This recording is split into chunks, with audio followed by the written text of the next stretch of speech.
열왕기하 20장 1절에서 7절까지 보겠습니다.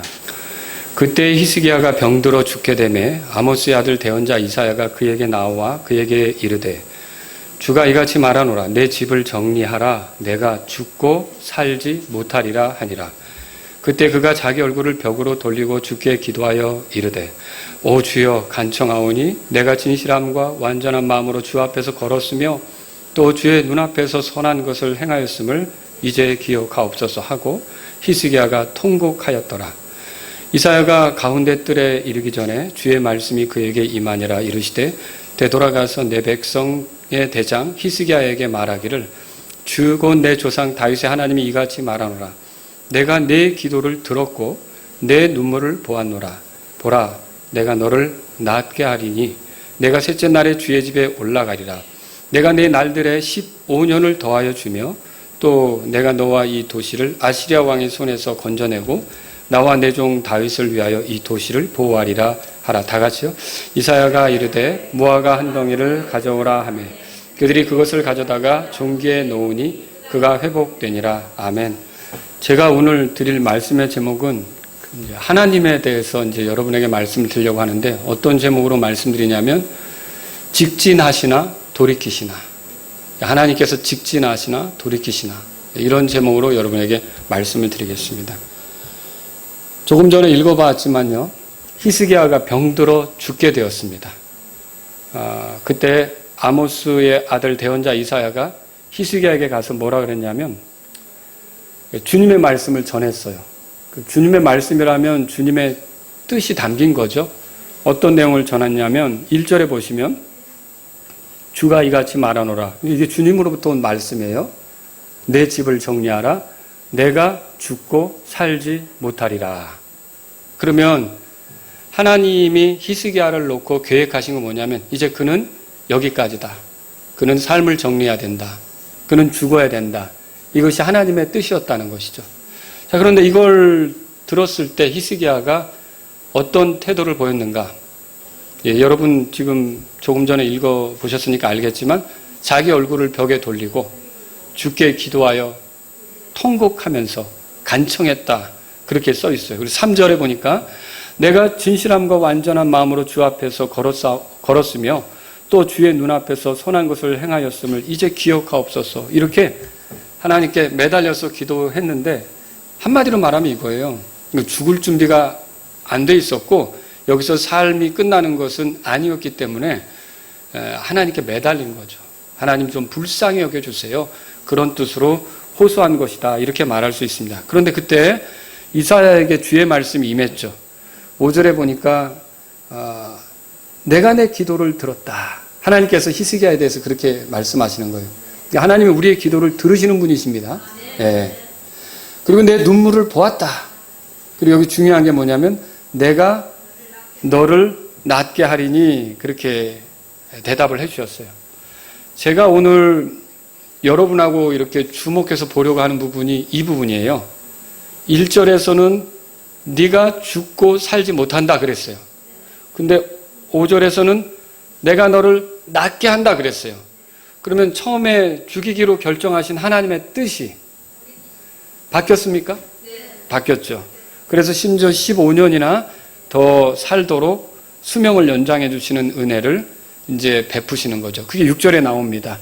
자, 그러면 하나님께서는 과연 자신의 뜻을 돌이키는 것이 가능한가? 가능하다고 보십니까? 그런 예들이 성경에 있습니까? 예, 충분히 있죠. 출애굽기 32장에 가보세요.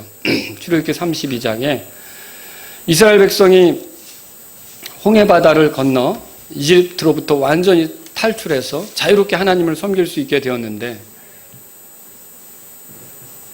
모세가 시내산에 하나님 만나러 올라간 사이에 이스라엘 백성이 한 일이 뭐냐면 금송아지를 만드는 거였어요.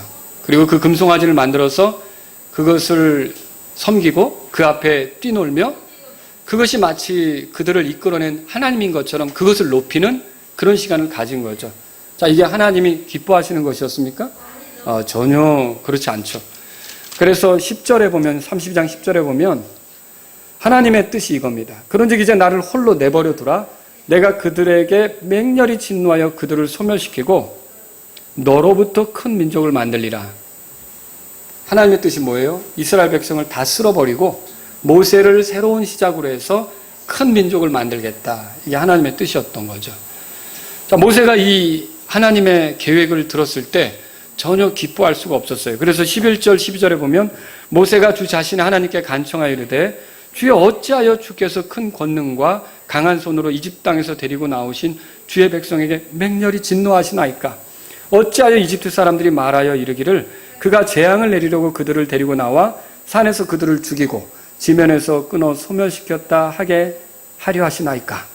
주의 맹렬한 진노에서 돌아서시고 주의 백성을 향한 이 재앙에서 뜻을 돌이키소서. 하나님은 지금 이스라엘에게 진노하셨어요. 그리고 하나님이 하시고자 하는 대로 직진한다면 이스라엘 백성은 다 파멸당하고 모세가 새로운 시조로서 시작되는 한 민족이 형성이 돼야 되는 겁니다. 자, 그런데 이때 모세는 그것을 기뻐하지 않고 하나님 제발 돌이켜 주세요. 여기 보니까 주의 맹렬한 진노에서 돌아서시고 주의 백성을 향한 이 재앙에서 뜻을 돌이키소서라고 매달렸어요. 자, 대답해 보세요. 하나님이 이스라엘 백성을 없애고 모세를 새로운 시조로 세워서 그 모세로 인해 큰 민족을 이루겠다고 하는 계획, 이게 하나님의 뜻인데 이 하나님의 뜻을 이루고자 하나님이 직진하셨습니까? 돌아서셨습니까? 돌아서셨어요. 그래서 여러분이 14절에서 그걸 확인할 수 있는데 다 같이 읽겠습니다. 14절 시작. 주께서 자신의 백성에게 내리려 하던 그 재앙에서 뜻을 돌이키시니라. 자, 하나님께서 뜻을 돌이키셨대요. 근데 여러분 우리가 성경에서 읽을 때 이런 부분도 읽거든요. 들어보십시오. 여러분 아마 들어보셨을 거예요. 하나님은 사람이 아니시니 거짓말하지 아니하시고 사람의 아들이 아니시니 뜻을 돌이키지 아니하시는도다. 그분께서 말씀하셨은즉 그것을 행하지 아니하시리요. 그분께서 이르셨은즉 그것을 실행하지 아니하시리요. 자, 이게 민수기 23장 19절에 나오는 말씀이에요. 그러면 여기서는 뭐라고 써 있었습니까? 하나님께서 뜻을 돌이킵니까? 돌이키지 않는다고 되어 있습니까? 이 구절에서는 뜻을 돌이키지 않는다고 되어 있어요. 하나님은 자신이 뜻하신 바가 있으면 직진하신단 말이죠. 그럼 이건 무슨 뜻입니까? 하나님께서 자신이 말씀하신 것은 반드시 실행하신다는 뜻입니다. 그분의 말씀 중에는 공수표가 없는 겁니다. 그분이 약속하셨으면 빈말로 끝나는 게 없다는 거예요. 하나님께서 말씀하셨으면 그것이 반드시 그대로 실행된다. 그래서 하나님은 뜻을 돌이키지 않는다라고 할 때 그 말이 의미하는 것은 그분은 신뢰할 만한 분이시다. 그분의 말씀은 거짓이 없다. 그분이 말씀하시면 그분의 말씀대로 이루어진다. 그래서 이것은 궁극적으로 또 뭘 얘기하는 거냐면 하나님은 신실하신 분이시다. 그 자신의 말씀을 능히 성취하실 수 있는 능력도 있으신 분이시다. 이걸 우리가 이 말씀을 통해서 알 수 있는 거죠. 심지어 사무엘기상 15장 펴보세요. 사무엘기상 15장. 사무엘이 사울을 찾아간 적이 있어요. 아말렉 족속을 진멸하라고 하는 하나님의 명령을 왕인 사울은 순종했습니까? 불순종했습니까? 여러분도 아시다시피 불순종했단 말이에요. 근데 사울이 하나님의 명령을 어긴 것은 이것이 처음이 아니었어요. 제사장 외에는 드릴 수 없는 희생을 사무엘이 더디 온다고 해서, 그리고 이스라엘 백성이 블레셋 앞에 흩어진다고 해서 그것을 막겠다는 이유로 자기가 직접 제사를 드린 적도 있었어요. 왕이 왜 이렇게 어리석게 행동했습니까? 라고 사무엘이 지적해야만 하는 그런 순간도 있었던 거죠. 그러면 그때 이미 지적을 받았다면 사무엘은 이제 주님의 명령대로 순종하려고 하는 마음을 가졌어야 되는데 또 아말렉 족속을 진멸하는 일에서 주님의 명령에 순종하지 않았던 거예요. 주님은 사무엘을 보내서 사울의 죄를 지적하셨죠. 그러면 사울이 한 일은 하나님을 기쁘게 한 게 아니라는 게 명백해진 거죠. 자, 이때 하나님께서는 어떤 결정을 하셨느냐? 하나님의 뜻은 무엇이냐? 사울을 대신할 만한 다른 사람을 이제 왕으로 세우는 겁니다. 이게 하나님의 뜻입니다. 자, 15장 거기 보세요. 29절입니다. 우리 같이 읽겠습니다. 또한 이스라엘의 힘이신 이는 거짓말을 하지 아니하시. 그분은 사람이 아니심으로 뜻을 돌이키지 아니하시나이다 그랬어요. 이스라엘의 하나님이 어떤 분이시냐? 이스라엘의 힘이신데 거짓말을 하지 않는데요. 그러니까 뜻을 돌이키지 않는데요. 그리고 그래서 결국 하나님이 세우신 뜻이 뭐냐면 다윗을 왕으로 세우기로 한 거잖아요. 자, 여러분 대답해 보세요. 그게 그대로 성취되는가? 성취되죠? 그럼 하나님이 뜻하신 거에 대해서 직진하십니까? 직진하시는 거죠. 하나님은 직진하시는 하나님이세요. 에스겔서를 보면 더 분명히 나와요. 에스겔서 24장 펴보세요. 에스겔서 24장입니다.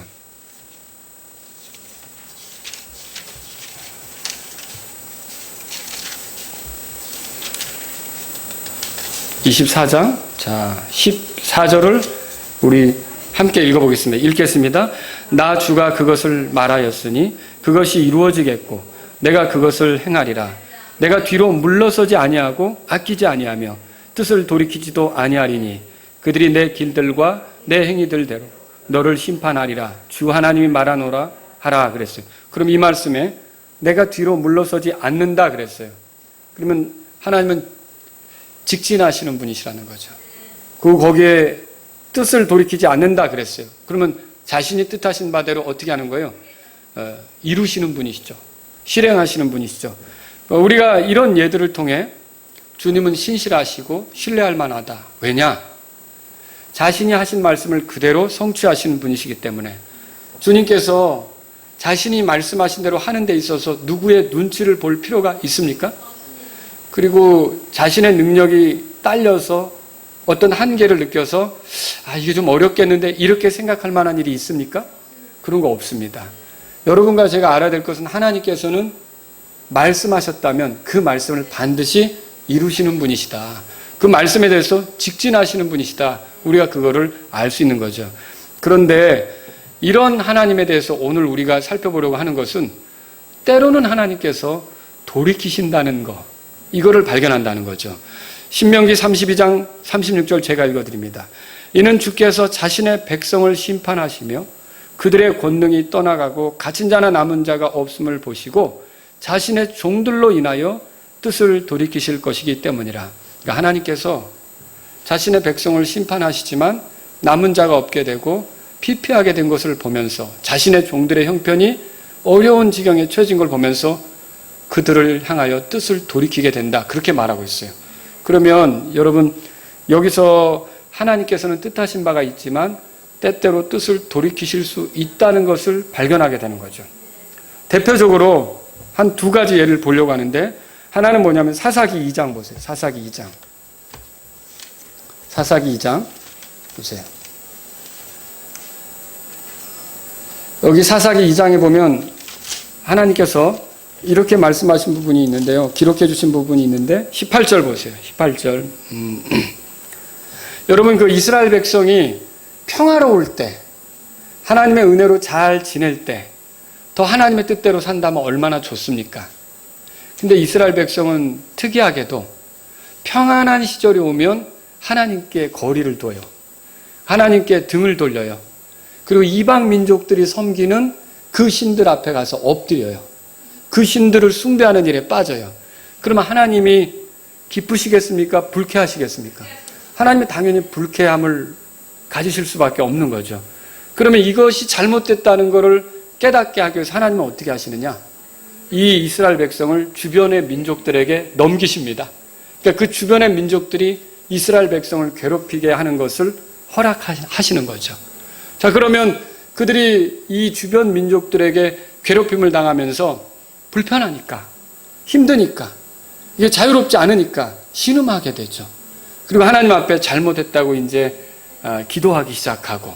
자, 그러면 하나님이 어떻게 하실까요? 그들을 괴롭히려고 했던 그 계획, 그리고 그들로 하여금 이렇게 아픔을 느끼면서 가야 된다고 이렇게 정하셨던 그런 뜻, 하나님께서 그걸 고집스럽게 일관되게 가져가실까요? 뜻을 돌이키실까요? 뜻을 돌이키셔요. 2장 거기 18절을 우리 한번 읽어보겠습니다. 2장 18절 읽겠습니다. 주께서 그들을 위해 재판관들을 일으키실 때에 주께서 그 재판관과 함께 하셨고 그 재판관이 사는 모든 날 동안 그들을 그들의 원수들의 손에서 건지셨으니 이는 그들을 학대하고 괴롭게 하는 자들로 인하여 그들이 신음하였으므로 주께서 뜻을 돌이키셨기 때문이더라. 그러니까 하나님께서 그런 뜻을 돌이킬 때는 사사죠. 재판관을 보내서 그들을 구출받게 하시는 거예요. 예를 들면 미디안이라는 나라가 이스라엘 백성을 누르고 이스라엘 백성이 뭔가를 이렇게 수확하게 되면 그걸 다 약탈해 가잖아요. 그리고 이스라엘 백성에게 있는 좋은 것들을 탈취해 간단 말이죠. 해마다 번번이 뭘 수확을 얻든지 다 뺏기는 거예요. 근데 이런 것들이 계속되면서 이스라엘 백성이 괴로워하고 하나님 앞에 신음할 때 하나님은 그들을 그렇게 하신 이유가 본래는 우상 숭배 때문에 그렇게 한 거거든요. 하나님을 등지고 갔기 때문에 그렇게 했단 말이에요. 근데 그들이 신음할 때는 어떻게 하시느냐? 그들이 잘못했다고 하나님께 통곡하며 매달릴 때는 어떻게 하느냐?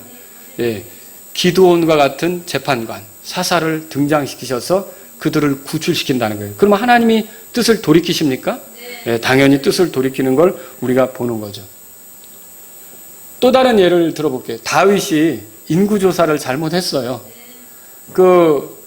이스라엘 백성의 수를 셀 때는 속전도 포함이 되는 건데 그런 것 없이 다윗이 단지 자신의 어떤 그런 힘, 자신의 어떤 그 영향력 이러한 것들을 좀 드러내려고 인구조사를 한 건데 그것이 하나님을 기쁘게 못했던 거죠.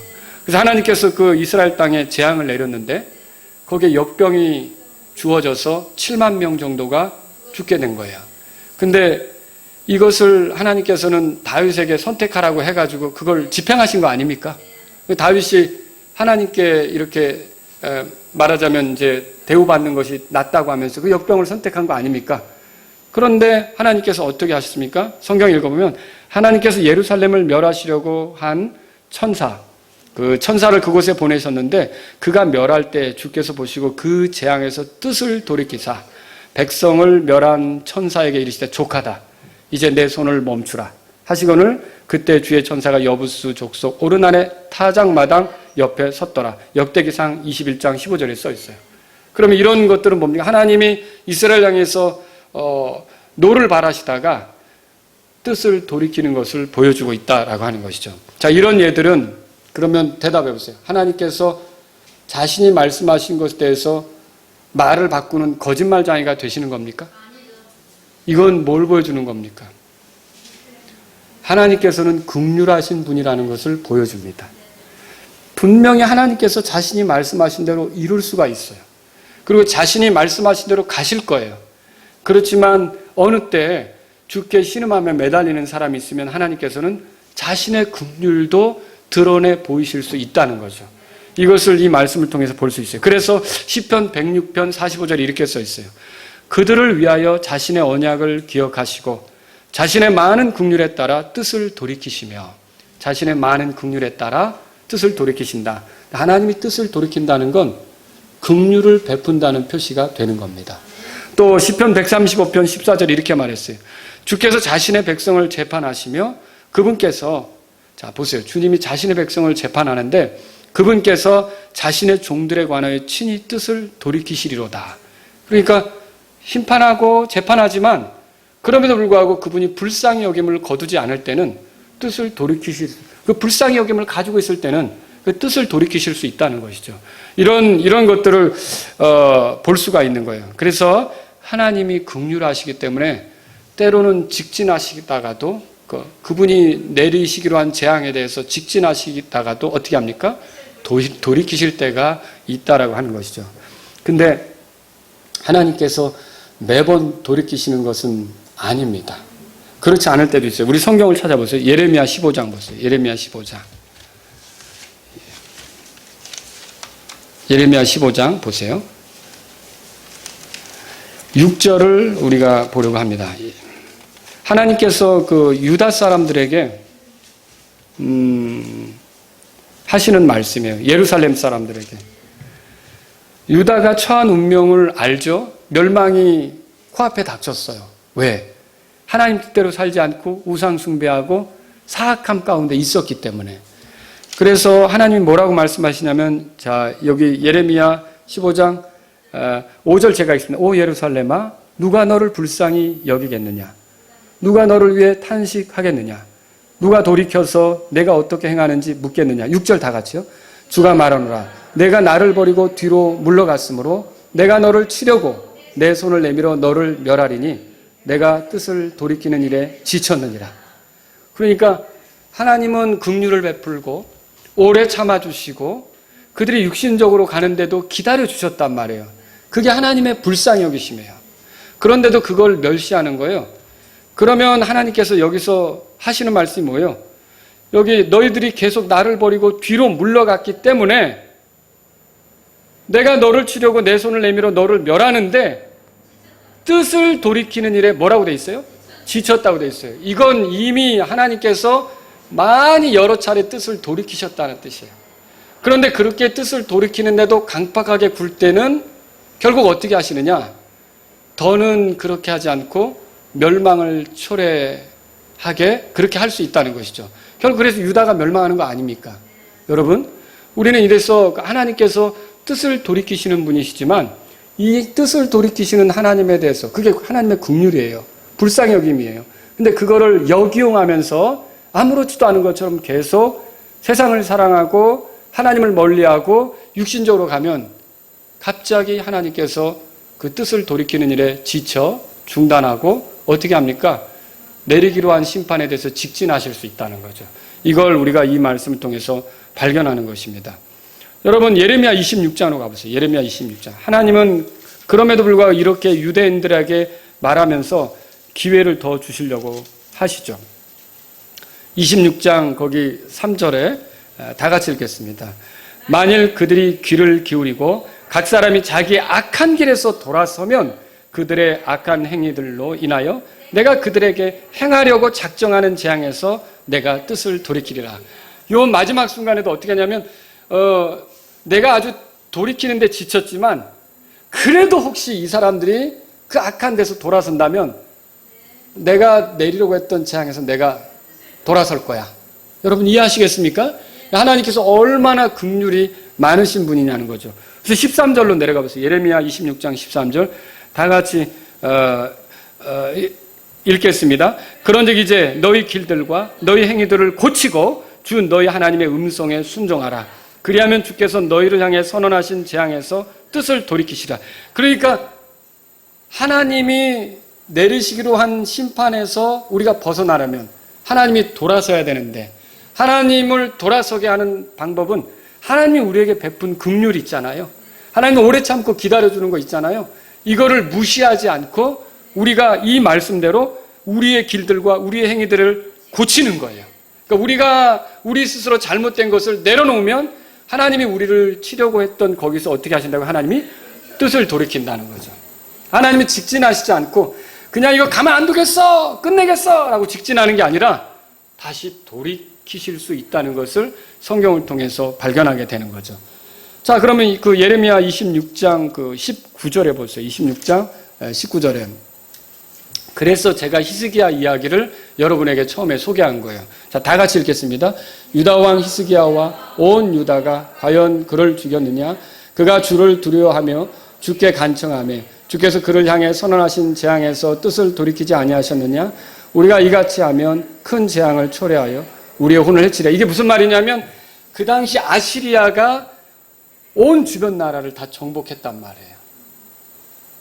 그리고 이스라엘은 아시리아에서 멸망을 당했고요. 그리고 남쪽 유다도 여러 도시들이 아시리아의 군대에서 짓밟혔어요. 이제 남은 거라고는 예루살렘이에요.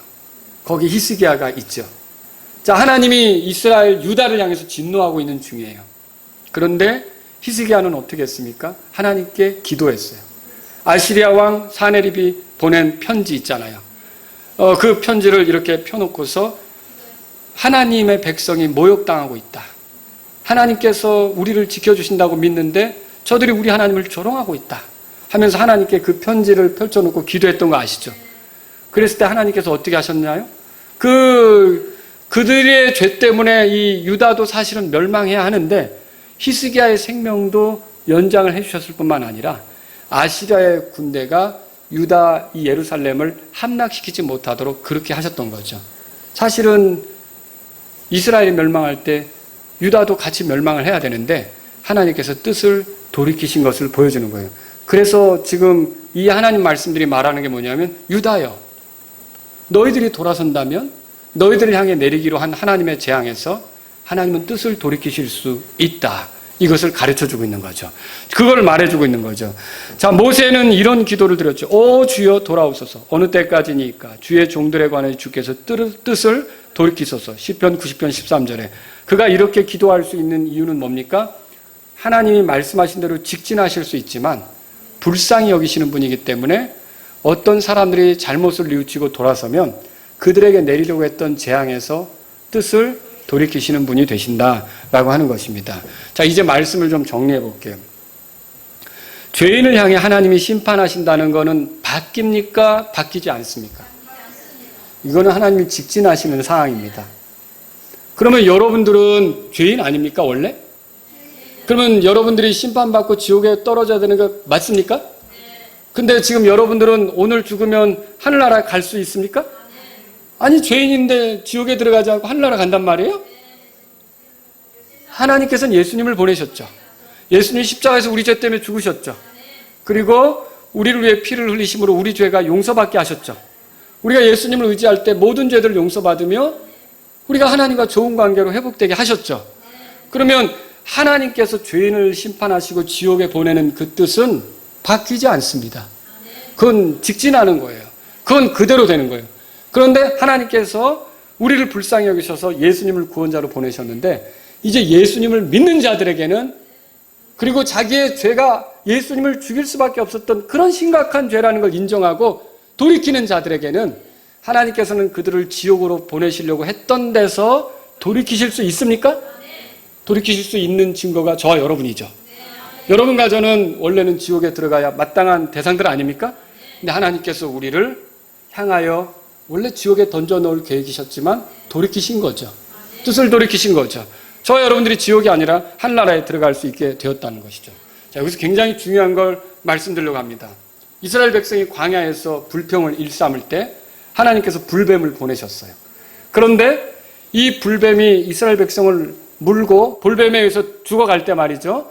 그 사람들이 모세에게 와서 도와달라고 했죠. 하나님께 기도해서 이 불뱀 좀 사라지게 해달라고 요청했단 말이에요. 대답해 보세요. 불뱀을, 그래서 그 기도의 요청에 의해서 불뱀을 사라지게 했습니까? 불뱀은 사라지지 않았습니다. 하나님께서는 이 심판에 대해서는 직진하십니다. 죄인에 대해서는 그 심판이 바뀌지 않습니다. 지금 하나님의 사랑이 하나님이신 것은 틀림없지만 하나님의 사랑과 긍휼과 호의를 계속 무시하고 하나님의 약속들을 거절하는 사람들은 그 하나님의 사랑에도 불구하고 하나님의 공의로운 심판을 당할 수밖에 없어요. 지옥으로 들어갈 수밖에 없는 거죠. 그러니까 하나님의 심판은 바뀌지 않습니다. 그런데 하나님이 대신 그 기도, 모세의 기도, 그걸 듣고서 어떤 걸 했냐면, 그래? 그러면 노수로 뱀을 만들어라. 이 노수로 뱀을 만들어서 장대 위에 높이 달고 불뱀에 물린 어떤 사람이라도 그걸 쳐다보면 산다. 이렇게 약속해 주셨죠. 자, 그럼 그거 보고 살아난 사람 있습니까? 예, 이건 뭘 얘기하죠? 그들을 멸하시려고 했지만 하나님은 뜻을 돌이키셨단 말이에요. 이 십자가를 알 때 여러분과 제가 알아야 될 것은 뭐냐면 하나님은 자신이 하시려고 하는 일이 있지만 우리를 불쌍히 여기심으로 뜻을 돌이키시는 분이 되신다는 걸 알 필요가 있다는 거죠. 이렇게 하나님은 뜻을 돌이키는 거예요. 오늘날도 죄인들을 심판하신다는 사실은 바뀌지 않아요. 죄인들을 지옥에 보낸다. 이 사실은 바뀌지 않아요. 그런데 그래서 하나님을 대적해온 사람들은 멸망하게끔 되어 있어요. 하나님을 외면하고 산 사람들, 제멋대로 산 사람들, 하나님이 주신 삶의 기회를 자기만을 위해 산 사람들은 멸망할 수밖에 없어요. 이건 정해진 사실이에요.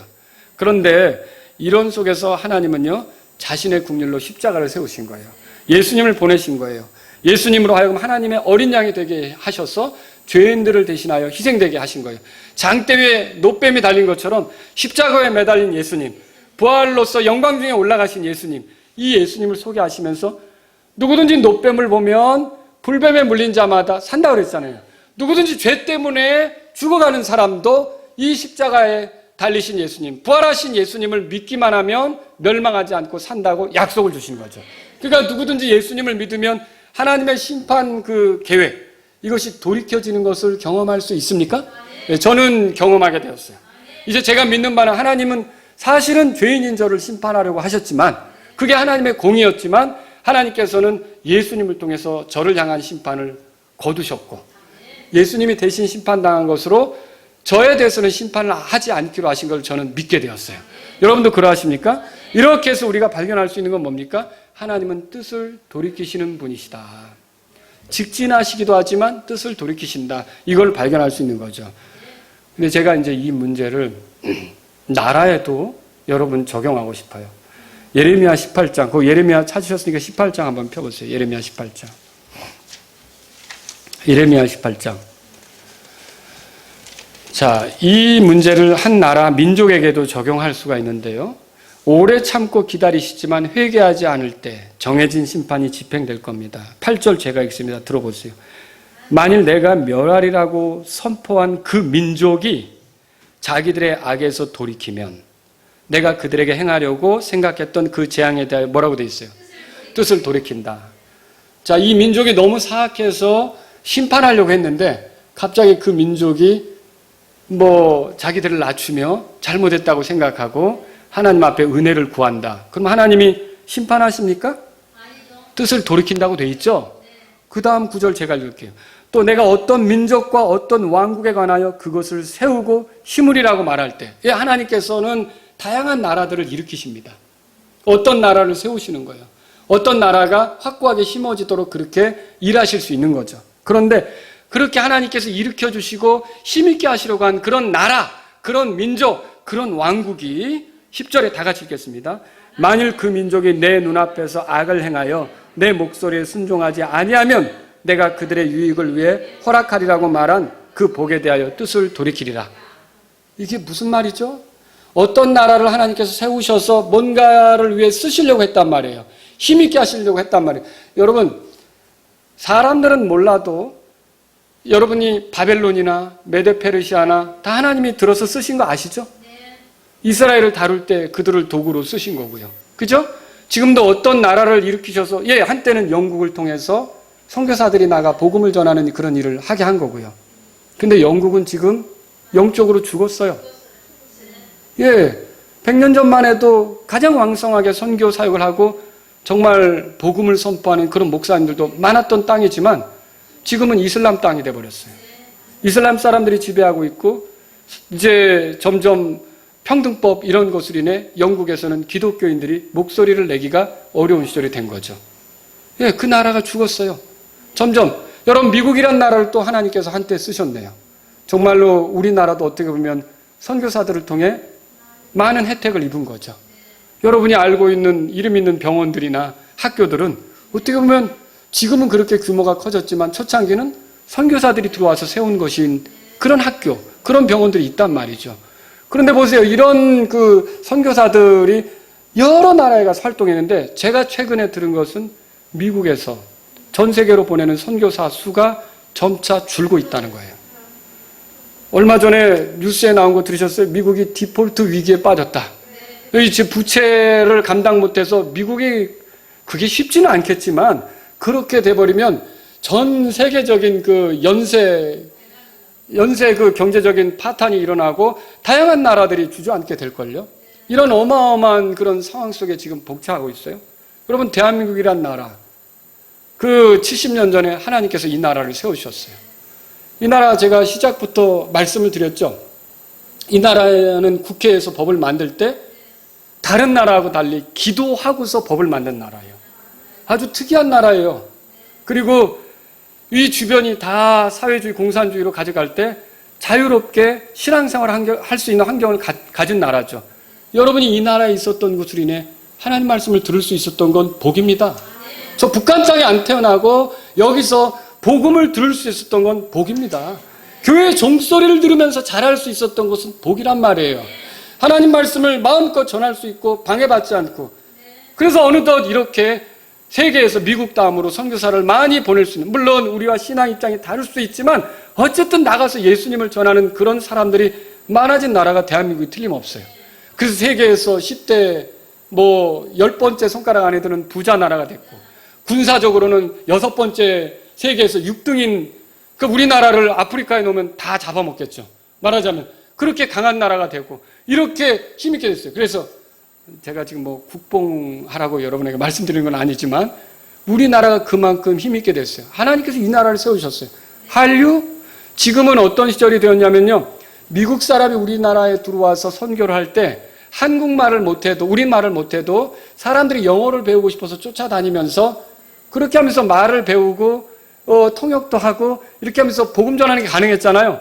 지금 제가 듣는 그런 해외의 분위기는 뭐냐면 한국 사람이 나가면 마치 그런 미국 사람을 대할 때 우리들이 그렇게 대할 때가 있었잖아요. 그런 시절처럼 사람들이 한국 사람들에게 달라붙어서 한국말을 배우고 싶어 한다는 거예요.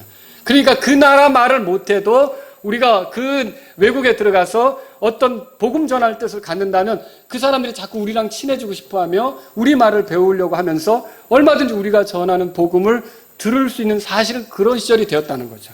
한국 음식 인기가 많아졌고요. 한국 드라마 인기가 많아졌고요. 한국 영화 여기저기 상 받고 있고요. 한국 음악 전 세계를 흔들고 있고요. 사람들이 한국에 대해서 굉장한 관심을 갖고 있고 가보고 싶은 나라 하면 한국. 사실 우리가 살아도 뭐 별거는 없는 것 같은데 이 나라를 그렇게 오고 싶어하는 그런 대단한 지금 위치에 있는 거죠.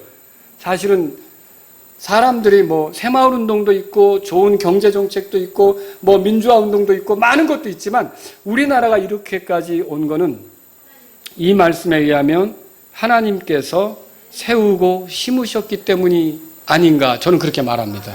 여러분 이 나라를 하나님께서 일으켜 주셨다고 믿습니까? 그러나 이런 나라라도 그 민족이 주의 눈앞에서 악을 행하여 주의 목소리에 순종하지 않으면 어떻게 된다고 했습니까? 그들의 유익을 위해 허락하려고 준비했던 복이 있죠? 어쩌면 이것은 저는 그런 생각도 해봅니다.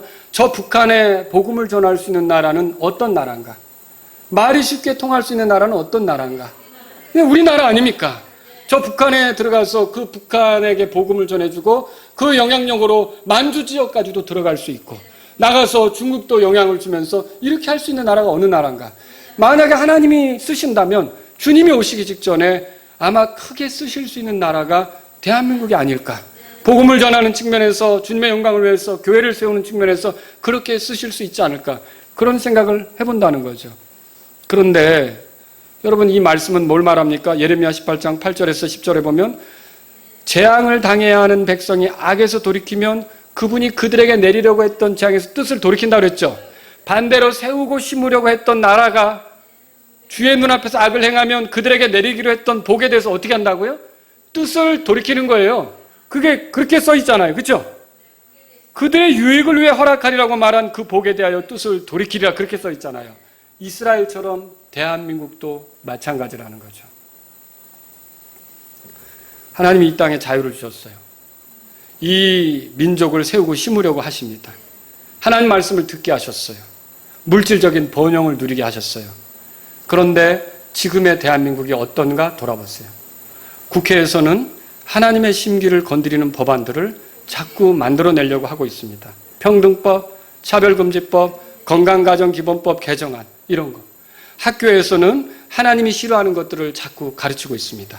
동성애, 지지, 정체성 흔드는 거, 그리고 페미니즘 이런 것들을 가르치고 있습니다. 문화예술계에서는 어떻습니까? 하나님을 대적하는 작품들이 인정받고 그게 잘된 거라고 상을 받고 이렇게 됩니다. 또 통치자들은 어떻습니까? 통치자들은 로마서 13장에 하면 하나님의 사역자입니다. 하나님께서 그들에게 기회를 주신 거예요. 질서를 바로잡으라고 그렇게 하신 거예요. 그런데 여러분, 여로보암이 어떻게 했죠? 자기 통치 권력이 짧아질까 봐 거짓으로 금송아지 베델과 단에 세우고, 여러분 아시죠? 그 금신상을 세우고, 그리고 거짓 절기들을 만들고, 거짓으로 제사장을 세우고, 준비도 안 된, 그 자격도 안 되는 사람을 제사장으로 세우고. 자, 여러분, 이게 통치자가 권력을 유지하기 위해서 거짓을 일삼는 거예요. 근데 우리나라도 그런 일들이 진행되고 있는 것은 아닌지. 내로남불과 거짓은 정말 어떻게 해서든지 선동을 해서 자기 힘을 유지하려고 하는 이런 실정이 돼가고 있다는 거죠. 사법부에서는 어때요? 재판관들은 이익에 따라 이럴 때는 이렇게 재판하고 저럴 때는 저렇게 재판해요. 똑같은 상황에서도 자기 편이면은 유리하게 재판하고 남의 편이면 불리하게 판결하고 이런 일들이 벌어지고 심지어 재판에서 여러분 어떤 일이 벌어집니까? 피고였어요. 그 피고를 어떻게 유리하게 판결해주고 나중에 그 피고와 동업하는 일까지도 생기는 거예요. 재판관에서 물러났어. 이게 우리나라에서 벌어지고 있는 일이에요. 교회는 어떻습니까? 진리에서 돌아서서 종교놀이를 하는 것과 같습니다. 많은 모임들이 있지만 정말 복음은 실종되고 그냥 하나의 종교놀이, 소꿉놀이 하듯이 그렇게 하는 것과 같습니다. 그리스도인인 우리들은 어떻습니까? 정말 주님의 말씀을 들은 대로 구원받은 것을 귀하게 여기며 하나님의 말씀대로 가려고 하는 것인지, 아니면 우리도 모르게 세상을 사랑하고 있고 세상과 타협하고 있고 또 세상 때문에 주님으로부터 거리를 두고 있고, 지금 성경에서 나온 대로 또 세상을 향해 가느라고 하나님으로부터 등을 돌리고 있고, 그리고 세상이 만든 그 사악한 것들에 우리가 지지를 보내고 있고 같이 동조를 하고 있고 그것을 또 우리도 같이 참여하려고 하고 있고, 이런 것들은 아닌지 돌아볼 필요가 있다는 것이죠. 왜 이런 말을 합니까? 소돔과 고모라도 하나님의 심판, 하나님이 직진하시는 심판, 그걸 당했어요. 여러분, 폼페이라고 하는 로마 도시 들어보셨습니까? 그 화려했던 도시가 하루아침에 결국 그 화산 폭발로 인해서 순식간에 잿더미가 되고 사라졌던 것을 우리는 역사 속에서 봅니다. 여러분, 이스라엘은 미디안으로부터 괴롭힘을 당하며 어려웠던 시절이 있었고, 또 유다는 어떻습니까? 바벨론에서 뿔뿔이 흩어지는 포로로 끌려가는 그런 시절이 있었다는 것이죠. 여러분, 하나님께서 이제 내리시기로 한 그런 심판을 거두지 않고 직진하실 때가 있다는 거죠. 우리는 조심해야 돼요.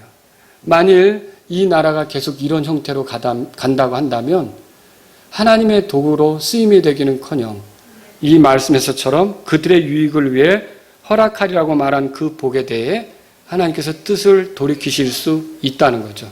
그리스도인 자유를 잃어버리고요. 예배드리는 거 어렵게 될 수 있고요. 복음 전하는 거 눈치 봐가면서 해야 되고요. 성경 읽다가 들키면 벌금 내야 하고요. 거리에서 성경책 소지하고 말했다고 붙잡혀 가야 되고요. 여러분, 이런 일이 생길 수도 있다는 것이죠. 이렇게 되지 않으려면 어떻게 될까요? 여러분, 우리에게 필요한 것은 뭡니까? 예레미야 18장 11절 보세요. 예레미야 18장 11절 우리 같이 읽겠습니다. 그러므로 이제 유다 사람들과 예루살렘 거주민들에게 말하여 이르기를 주가 이같이 말하노라. 보라, 내가 너희를 칠 재앙을 만들고 너희를 칠 계략을 세우리니 이제 너희는 각각 자기의 악한 길에서 돌이키며 너희 길들과 너희 행위들을 선하게 할지어다. 자, 여전히 하나님은 긍휼하셔요. 그리고 돌이키시고 싶은 거예요. 그들에게 내리기로 했던 재앙에서 돌이키시고 싶으신 거예요. 여러분, 하나님이 사랑이 많다는 걸 알고 계십니까? 긍휼이 많다는 걸 알고 계십니까? 하나님은 그래서 이스라엘 유다인들에게 뭐라 그러냐면, 제발 내가 너희를 칠 재앙을 만들고 너희를 칠 계략을 세웠지만 돌아서라. 제발 너희 악에서 멈춰서라. 너희가 그만해라. 그러면 내가 이런 계략이 있어도 나 돌이키고 싶다. 여러분, 이해하시겠습니까? 여러분, 하나님께서 이렇게 자신이 내리시기로 한 심판을 거두실 수 있다는 거죠. 직진하지 않으실 수 있다는 거죠. 요엘서 2장 13절 14절 제가 읽습니다. 너희는 옷을 찢지 말고 너희 마음을 찢으며 주 너희 하나님께로 돌아올지어다. 그분은 은혜로우시며 긍휼이 많으시며 분노하기를 더디하시며 큰 친절을 베푸사 재앙에서 뜻을 돌이키시나니 그분께서 돌아오사 뜻을 돌이키시고 곧 주 너희 하나님께 드리는 음식 헌물과 음료 헌물을 자신의 뒤에 남겨두실지 누가 아느냐. 돌아오라고 말하고 있다는 거죠. 여러분, 이렇게 해서 돌아와서 산 예가 있습니까? 있죠. 여러분, 니느웨 아시죠? 요나서 보세요. 요나서. 니느웨 얘기를 좀 드려야겠어요. 요나서에 보면요, 그 대표적인 예가 니느웨 사람들이었어요. 타락한 니느웨를 하나님이 멸하시기로 했어요. 그런데 하나님이 그들을 불쌍히 여기셨기 때문에, 그들을 사랑하셨기 때문에 요나를 보내려고 했죠. 대답해 보세요. 요나가 갔어요, 안 갔어요? 처음에 안 갔죠? 다시스로 가려고 배를 탔잖아요. 그러면 요나는 왜 그렇게 했을까요? 망하기를 원했죠. 왜냐하면 그 사람들이, 아시리아가 이스라엘을 괴롭히니까 요나는 그들이 망하기를 원했던 거예요. 근데 요나가 알고 있는 하나님은 어떤 분이냐면, 하나님은 죄악을 행한 자들을 심판하시기로 했다가도 그 죄악을 행한 자들이 돌이키면 하나님 심판을 거두셔요, 직진하세요? 거두시죠? 그걸 요나는 알았던 거예요. 그래서 니느웨 성 사람들이 만약에 회개한다면 멸망해야 될 사람들이 사니까 요나는 참 그들은 망해야 되는 거야. 망해야 싸. 이런 생각을 했던 거죠. 그래서 그렇게 했던 거예요. 그런데 보세요.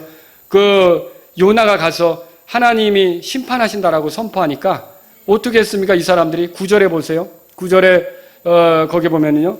하나님께서 돌아서시고 뜻을 돌이키사 자신의 맹렬한 분노에서 떠나심으로 우리가 멸망하지 아니할지 누가 알겠느냐. 이게 왕이 그렇게 하면서 칙령을 내려가지고 만약 하나님이 우리를 심판하시기로 했지만 우리가 우리 자신을 낮추면 하나님께서 멸망시키려는 데서 뜻을 돌이키실지 어떻게 알겠느냐. 그러니까 우리 다 하나님 앞에 낮추자. 뭐 이렇게 한 거예요, 왕이. 그래서 왕과 고위 관직에 앉은 사람, 그리고 그 땅의 백성들, 심지어 짐승들, 가축들까지 다 철저히 자기를 낮추는 거죠. 자, 어떤 일이 벌어졌어요? 10절 다 같이 읽겠습니다. 하나님께서 그들이 행한 일, 곧 그들이 자기들의 악한 길에서 돌이킨 것을 보시고 재앙, 즉 친히 그들에게 행하리라고 말씀하신 그 재앙에서 하나님께서 뜻을 돌이키사 그것을 행하지 아니하시니라. 여러분, 하나님께서 직진하셨습니까? 돌아서셨습니까? 돌아서신 거죠. 이 니느웨 사람들을 멸망시키려고 했던 데서 돌아섰어요. 그래서 요나가 내 이럴 줄 알았죠, 하나님. 이런 식으로 하나님께 기도를 하는 게 요나서 4장 2절에 써 있는 거예요. 한번 읽어보세요. 4장 2절. 주께 기도하며 이르되 오 주여 간구하오니 내가 아직 내 나라에 있을 때에 내 말이 이러하지 아니하였나이까. 그러므로 내가 먼저 다시스로 도망하였사오니 이는 주께서 은혜로우시며 긍휼이 많으시고 분노하기를 더디하시며 큰 친절을 베푸사 재앙에서 뜻을 돌이키시는 하나님이신 줄을 내가 알았기 때문이다. 왜 도망간 이유를 설명하죠. 이렇게 은혜가 많으시니까 니느웨 성 사람들이 회개하면 또 살려줄 거 아닙니까? 그래서 내가 도망갔죠. 왜? 요나의 마음속에는 니느웨 성 사람들은 멸망했으면 하는 거죠. 그래서 그 박넝쿨을 가지고 하나님께서 야, 너 그거 아끼는데 그 박넝쿨 하루아침에 난 박넝쿨 말라 비틀어졌잖아요. 그게 너한테 소중했다면 이 니느웨 성 사람들은 나한테 얼마나 소중하겠느냐. 여러분, 하나님께서는 이렇게 직진하시지만 자신의 말씀대로 하지만 사랑이 많고 긍휼이 많기 때문에 늘 돌이키시려고 한다는 것을 기억하셔야 돼요. 여러분, 이게 하나님이 하시는 일이란 말이죠. 그러면 여기 하나님의 직진 혹은 돌아서심, 이거에 영향을 미치는 건 뭘까요? 이건 뭐가 영향을 미칠까요? 하나님께서 우리에게 은혜를 베푸시고 긍휼을 베푸실 때 그것을 무시하지 않는 태도입니다. 그것을 존중하는 우리의 삶입니다. 그래서 우리가 비록 잘못 살아왔어도 하나님 오래 참고 기다리신다. 그러면 우리가 우리 자신을 낮추고 하나님, 제가 더는 이렇게 가지 않겠습니다. 제가 여기서 돌아서겠습니다. 하나님, 잘못 살았습니다. 지금부터라도 새롭게 시작하길 원합니다. 이러면 하나님께서 그들에게 내리시기로 한 재앙에서 돌아서십니까? 네, 당연히 돌아서시죠. 그런데 그가 내가 이렇게 살아도 뭐 큰 데미지가 없어. 하나님이 나 그렇게 건드리시지 않는 것 같아. 혹시 이렇게 하면 하나님한테 맞을까? 하고 해봤는데 별 이상은 없더라고. 하나님께서 많이 은혜로우신 것 같아. 라고 하면서 계속 그렇게 나가다가 어떻게 할까요? 무서운 일이죠. 무서운 일이죠. 여러분, 우리는 하나님이 돌이키시기를 원한다는 걸 알고, 왜냐하면 하나님도 돌아서실 준비가 돼 있거든요. 우리가 하나님의 뜻에 맞춰 돌아서려고 해야 된다는 거죠. 그러므로 우리가 살 길은 하나님 앞에서 우리가 돌아서는 것입니다. 그리스도인으로서 우리의 죄와 사악함을 버리고 하나님께 향하는 겁니다. 저는 여기서 이 나라가 이렇게 된 것이 정치인들 때문이다, 교육자들 때문이다, 그리고 이 나라가 이렇게 된 것은 자기만 잘 먹고 살려는 부자 때문이다, 이 나라가 이렇게 된 것은 재판하려고 하는 데 있어서 공정하게 재판하지 않은 그런 재판관들 때문이다. 우리가 남에 대해서 탓하기보다 어쩌면 이 나라에 하나님이 심판을 집행하시는데 나 때문에 그렇게 하실 수도 있다는 생각을 하셔야 됩니다. 내가 그리스도인으로서 정직하게 살지 않고 위선적으로 살며 하나님의 뜻을 쫓지 않고 세상을 사랑하고 경건하고 거룩한 것을 쫓기보다 육신적인 것에 팔려 지내고 주님이 나를 남겨주신 목적보다 내가 세상에서 즐기는 것에, 세상을 따라가는 것에 더 많은 관심이 있다면 어쩌면 이런 내가 우리나라를 하나님의 진노로 직진케 하는데 일조하는 사람이 될 수 있다는 것이죠. 이런 사람들이 많아지면, 이런 그리스도인들이 많아지면 결국 이 나라는 어떻게 될까요? 이스라엘이라도 하나님께서 치셨던 것을 보시지 않습니까? 여러분, 우리도 자유롭지 않은 시절, 하나님 말씀대로 하는 것이 어려운 시절, 그런 시절을 만날 수 있다는 거죠. 저는 그렇게 되지 않기를 바랍니다. 그러면 다른 사람 얘기를 하기 전에, 이건 누구 때문이라고 얘기하기 전에 오늘 내 삶을 돌아볼 필요가 있다는 거죠. 혹시 오래 참고 기다리시는 하나님, 그 하나님의 긍휼을 우리가 외면하고 있는 건 아닌지, 그 하나님의 사랑을 무시하고 있는 건 아닌지, 오늘 이 말씀을 들으면서 이게 어쩌면 이 나라가 자꾸만 어렵게 되는 것이 나 때문일 수 있다, 이렇게 생각돼서 내가 돌아서야겠다, 이런 마음을 여러분이 가지셨고 새로운 마음을 갖기로 하신다면 여러분은 오늘 설교를 잘 들으신 것입니다. 하나님은 자신이 말씀하신 대로 심판을 집행하시지만, 만일 우리가 하나님의 심판을 일으킬 만한 그런 일들에서 돌아서면, 그리고 우리가 회개하면, 우리가 그 일들을 중단하면, 우리가 마음을 새롭게 해서 우리 자신을 낮추며 하나님을 쫓으려고 하면, 하나님도 우리에 대해서 내리시기로 했던 그 재앙이나 심판에서 돌아서시는 분이신 것을 믿으시기 바랍니다. 그렇게 그 하나님을 안다면 우리가 오늘 돌아가야 돼요. 저는 갈수록 우리나라의 어떤 앞날, 미래, 정말 우리 후손들은 자유롭게 신앙생활을 할 수 있을까? 자꾸만 그런 생각이 들 때가 있어요. 여러분, 이럴 때 누구 때문이다, 어떤 통치자 때문이다, 어떤 사람 때문이다, 우리가 거리에서 나가서 외치는 것보다 혹시 내가 어리석게 그 하나님의 재앙에, 하나님의 진노에 일조하는 것은 아닌지 나 자신을 돌아보고, 여러분, 내 스스로가 주님 앞에 마음을 새롭게 하는 그런 우리가 될 수 있기를 바랍니다. 기도하겠습니다. 오늘 저는요, 하나님께서 직진하시는 분이시지만 돌아서시는 분이기도 하다고 말씀드렸습니다. 혹시 이 시간 목사님 말씀 이렇게 들었지만 나도 이 나라에 대해서 굉장히 절망적으로 생각했습니다. 우리나라가 점점 어두워진다고 생각했습니다. 예전에 자유롭게 하나님을 섬기던 분위기가 사라지고 있다고 느꼈습니다. 하나님, 그런데 그게 다른 사람을 탓하기보다 내 자신을 살펴야 할 기회라는 걸 알게 됐습니다. 하나님, 제가 주님 뜻대로 걷지 못한 게 많습니다. 제가 돌아서길 원합니다. 이런 분 있다면 기도하십시오. 하나님, 제가 내 삶의 잘못된 부분에서 돌아서서 하나님께서 여전히 긍휼하시고 친절하시고 은혜로우신 것을 경험하길 원합니다. 니느웨 성 사람들도 그런 걸 경험했다면 우리 대한민국도 그런 걸 경험할 수 있게 도와주세요. 그런 마음이 있으시다면 여러분 기도하시기 바랍니다.